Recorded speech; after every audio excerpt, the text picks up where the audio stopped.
Assalomu alaykum barchaga. Taxminan 2 yilcha avval Polshadagi avtobuschi Ravshan aka bilan suhbat qilgandik. Ana o'sha paytda Polshaning Shetsin shahrida birgina Ravshan aka o'zlari ishlardilar xolos O'zbekistonliklardan.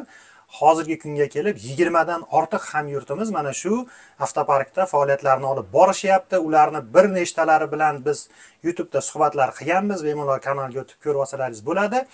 Bugun ham mana shu yerda faoliyatlarini olib borayotgan hamyurtimiz bilan suhbatlashamiz. O'ylaymanki, ushbu video ham ko'pchilik uchun manfaatli bo'ladi. Agar tayyor bo'lsalaringiz, videoga like bosib, kanalga obuna bo'lib qo'yasizlar. Biz suhbatimizni boshladik.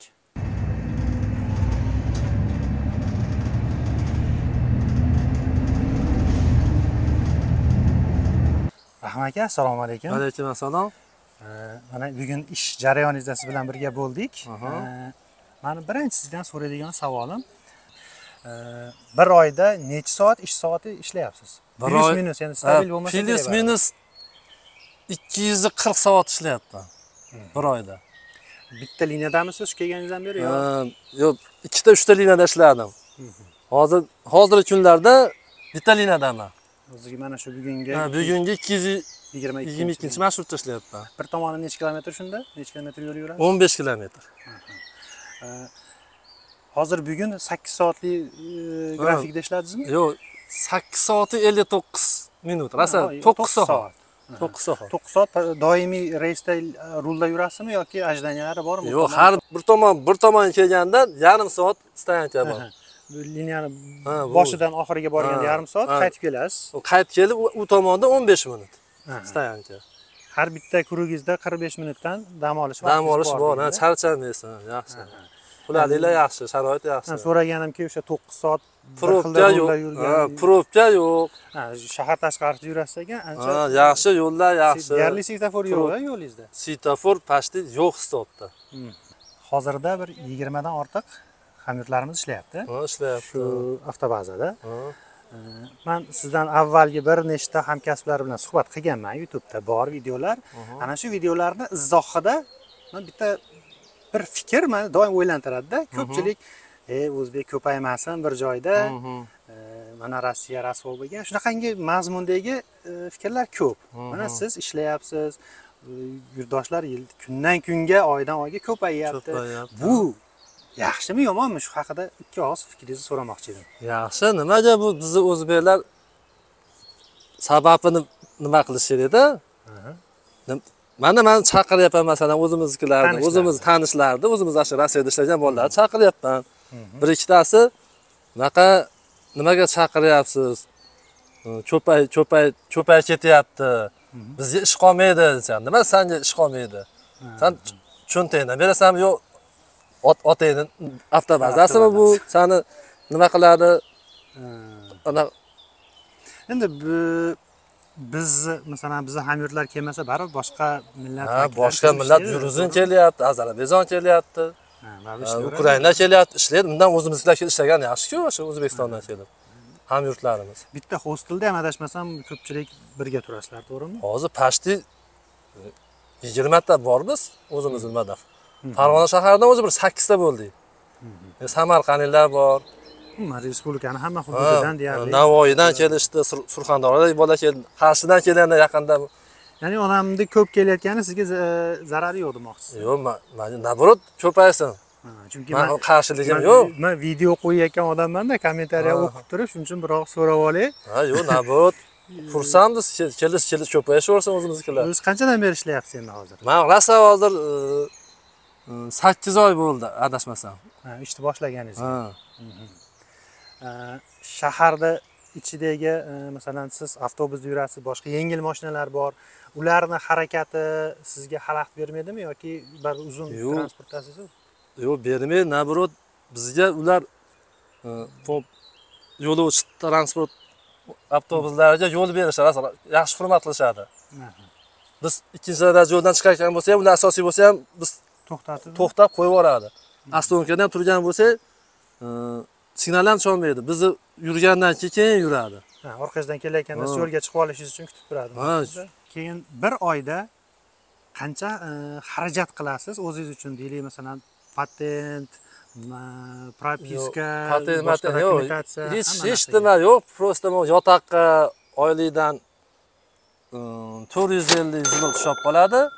$100 $100, ha, 100 pasti kursga qarasa $110 atrofida bo'ladi. mana shunaqa yotoqxona yashin tushadi, ya'ni yeb ichishga $200 yetib ortadi. Hamma yo'q bekamiki bo'ladi. $200. $200 o'zingizga yeb ichishga sarflasangiz bemalol haligi qisminmasdan ha, bemalol hamma yo'qda ozuqa ham yo'qda olasiz. 300 boring $350 deylik xarajatlaringiz. Unda ko'payib ketadi 350. 350 ga bormaydi demoqchisiz. Bormaydi. 350 ga Ha, bormaydi. 200, 100, 110 mayli. 250 ham deydi. Ha, nimasi bilan borar ekan o'shani? Endi cho'ntak puli bir yotoq bilan demoqchiman. Yotog'i bilan 350 ekan. Ya'ni oyligingizdan umumiy bo'ladigan xarajatlarni so'radim-da. Ha, o'sha 350. 350 ga borsa qolgani bemalol orttiriladigan summa bo'ladi. Bir oyda o'rtacha plus minus qancha summa mana shu xarajatlardan orttirib uyga chiqarish mumkin? Plus minus 1000 o'ynab kulib chiqarishingiz mumkin, 1000.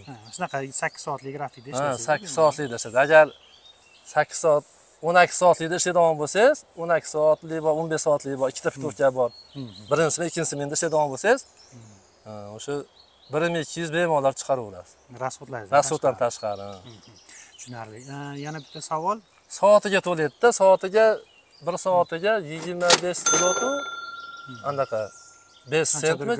Groshasi bor, 50 mi, 5 mi, necha groshasi bor. 50 bo'lsa kerak, yo'qdan 5 bo'lsa. National semenasi bor, u bizni qo'ymaydi-yu, 28 zlot bo'lar ekan unda. Uni soati balandroq. Soatida 3 zlot balandroq ekan national semenasi.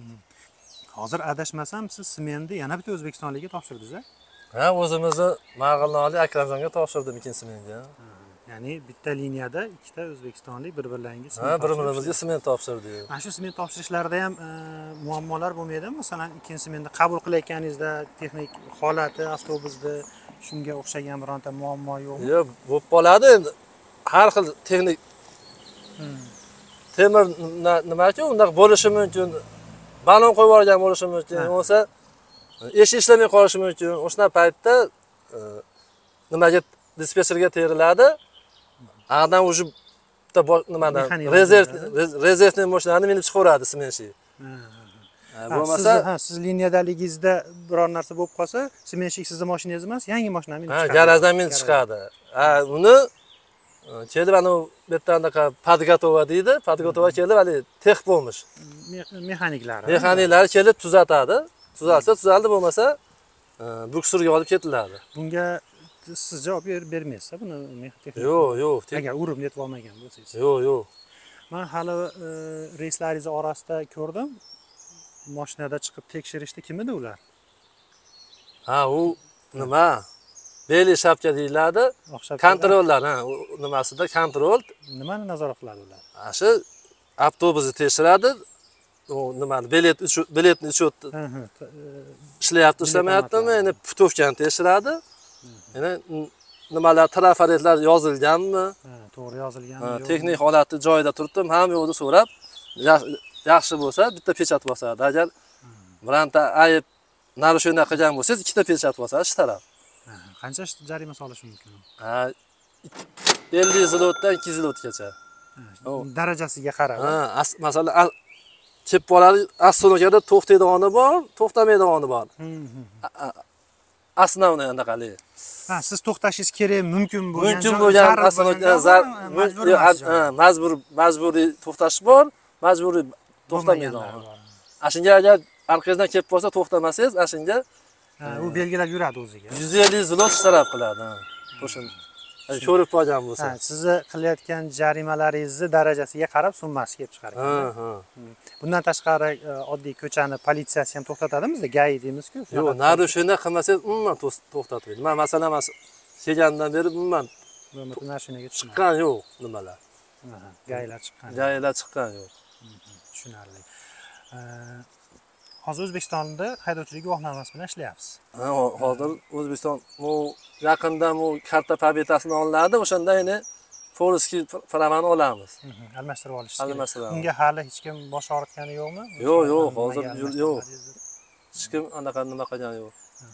Indagani yo'q hozir. Indagani yo'q, hozir yuribmiz. Uni almashtirish jarayonini men video qilib ko'rsatganman. Qiyin protsess emas, katta rasxod talab qilmaydi. Agar mabodo almashtirishingiz kerak bo'lgan paytda yordam kerak bo'lsa, telefon qilsangiz, bemalol yo'l yo'rini tushuntirib, ha, bo'ldi, xudo xolasa. Pravani almashtirish masalasida yordam beramiz. Xudo xolasa. Mana til baryeri, masalan, polyak tili baribir aholi asosiy sizning yo'lovchilaringiz tub aholi. Ular bilan muloqot bo'ladimi o'zi umuman yoki muloqot qilish kerakmi yoki umuman til baryeri qanaqa sizga til kerak bo'ladi. Bor kelib passajirlar so'raydi, "Bu ko'chaga borasanmi?" deydi. Hali yosh kattalariga biz endi ruschani bilamiz, ruscha qaytarsak tushunadi ayrimlari. Yoshlari tushunmaydi. Mana bu til o'rganish kerak ekan bu polskiy tilda. Polskiy tilda. Nima deb o'ylaysiz? Qiyinmi mana ruschani bilgan odam? Til o'rganishi qanchalik darajada oson, qiyin? Ruschani bilgan odam bu polskiyni harakat qilsa o'rgansa bo'lar ekan. Lekin o'xshash til emas juda-ham. Yo'q, o'xshamaydi. Ayrim nimalar o'xshaydi-yu, so'z ma'nosi boshqa, o'xshaydi, ma'nosi boshqa. O'rganish uchun astoydil harakat qilish kerak demak. Harakat qilsangiz o'rganasiz. Lekin start uchun, boshlash uchun rus tilini bilish yetarli deb hisoblaysiz. Rus tilini endi bu nimalar polaklar tushunar ekan, ayniqsa yosh kattalar. Keyin gaplashaveramiz. Shuncha davom ettirib ketaveramiz. Chog'da. Keyingi savol, endi kelmoqchi bo'lib turgan odamlarga baribir videoni ko'rib, Rossiyadan ayniqsa juda ko'p haydovchilar yozyapti borish haqida. Nima tavsiya berasiz? Nimalarga e'tibor berish kerak kelishda, nimalarga tayyor bo'lib kelish kerak? Kelishsin nima desam bo'ladi? Necha mablag' olib olish o'zlaridan dollarmi, yevro olib olish kerak. Kelib to ish boshlaguncha o'zlari yeb ichgan. Yeb ichgan. Yotadi o'zi nima? Avtopark o'zi nima qiladi? To'laydi o'zi. Boshida birinchi oylikkacha yetadigan summa olsa bo'ldi. Summa olsa bo'ldi, boshqa hech narsa. Endi nima olishsin, dori-darmon, betali bosh tushunmaydi, o'zi bosh og'riq dori, o'zlari kelib. O'zi doimiy masalan o'rgangan dorilarimiz bor O'zbekistonda. O'zimizdan olib kelsa, o'sha bosh og'riq dori, qorin og'riq dori, toki ishni boshlab bir yo'tal dori, o'zi kerakli narsa. Buni keyinroq bu yerdan topsa ham bo'ladi aslida-yu, lekin boshlanishiga o'zlariga zarur narsa.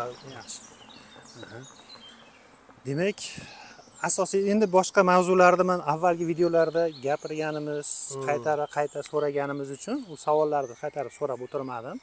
Chunki 5 ta 6 ta adashmasam video bor avtobuschilar haqida. Ya'ni dokumentatsiyasi, o'sha kod 95 haqida ham u yerda ma'lumotlar berilgan. Shuning uchun bu savollarga sizga qaytarib to'xtalib o'tirmadim.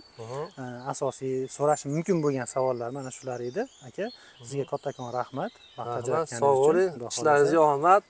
Yaxshi kunda ko'rishaylik. Yangi yana keladigan avtobuschilarda xudo xolasa ishlarni boshlaganda sizga o'xshab bir kun bir faoliyatlari bilan tanishib, birga yuramiz. Xudo xolasa.